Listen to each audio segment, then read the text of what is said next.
So when the Sony A7S III came out, this camera killed the game in terms of video. All the killer video specs that you'll ever need for a small mirrorless video camera. But nobody ever talked about the photo capabilities, and that's what I'm here to talk about, and why this camera has become my daily driver in photography. Let's talk about it. Hi, my name is Wayne. I'm a filmmaker and photographer out here in Baltimore, Maryland, and I've been recently shooting a lot of photos, not on any cameras higher than 12 megapixels, and that's been my iPhone 12 and this baby, same megapixels, the Sony A7S III. And why have I been doing that? Well, it's all I need. I don't need anything more than that. I think it's perfectly sharp and detailed enough for everything that I do, especially when I just post photos on Instagram, on my social media platforms, and I guess now on YouTube. So I don't think I need anything more than that, and that's just my use case scenario. And you know, there's other people out there who have higher needs. For example, landscape photography, you know, we definitely need those pixels, but I don't plan on posting my photos on billboards or anything like that. But even if I wanted to, I think I still can do it with this camera.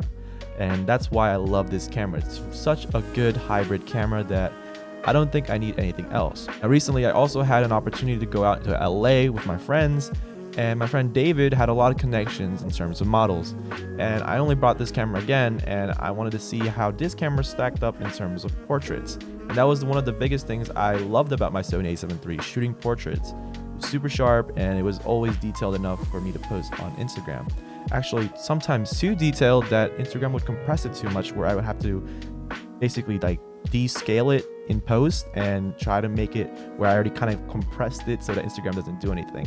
So using this camera for portraits, here are some of the examples of the shoots that I went through.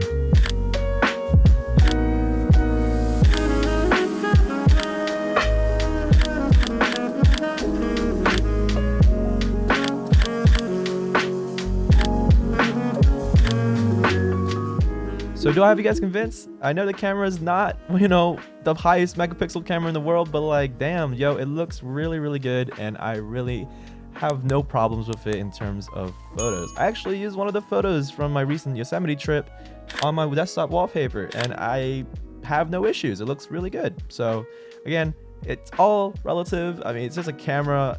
It should shoot good photos, and it's also a full frame camera with a very nice lens, the Sigma 35mm, and I also have a couple other lenses I used on my trip, but like still, it's a great camera. It does all I need it to do, and I have no issues. Now, in terms of increasing your megapixels, you can actually do that technically through Lightroom or Photoshop with the enhance feature.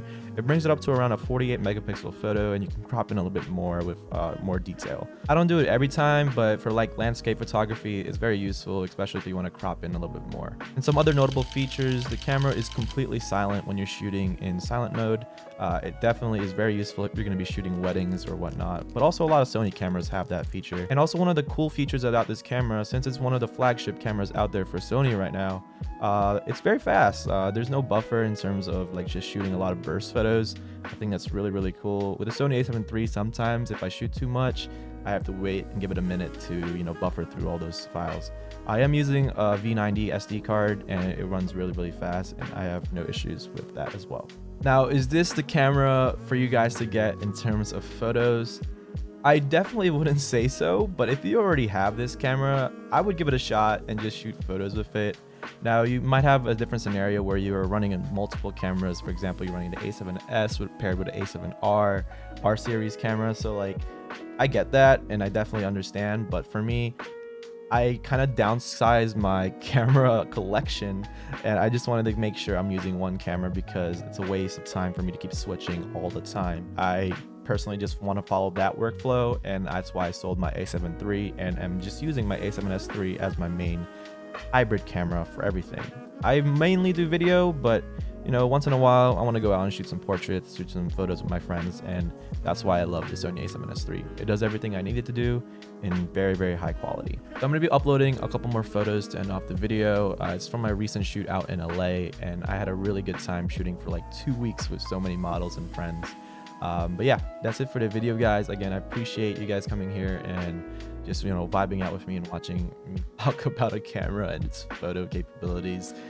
God, I'm such a nerd, but you know, it's been a minute since I made a YouTube video, so this is a good introduction back into it. So again, thank you guys for watching. Like, comment, subscribe, just like the usual. I'll see you guys next time. Peace out.